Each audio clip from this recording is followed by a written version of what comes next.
On the 15th of every month, starting this month, people who qualify for the child tax credit, if you have children 6 to 17, they will get a $250 per month payment. You'll get the credit, the parents, and children 5 and under will get $300 a month.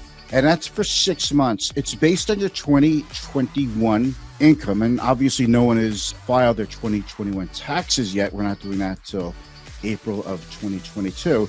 So this is an advanced tax credit, which is going to go to 36 million households, which covers about 90% of all families. This is going to go on through 2025. I know there is some talk about extending that or making it permanent. It's not a deduction. It's actually a tax credit.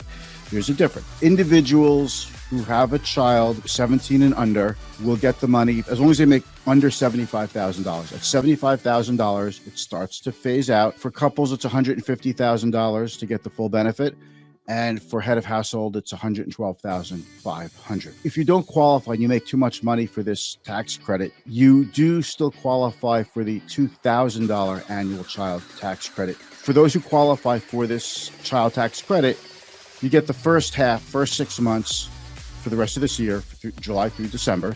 The second half, to continue that for the 2021 year based on your taxes, when you file in 2022, you do have to file your tax return to get the rest of it. If you don't file your tax return, you won't get the rest of it. I wonder if this actually improves compliance or gets people to file quicker. It certainly helped this year people file taxes as quickly as they can to get some credit. That is a known fact.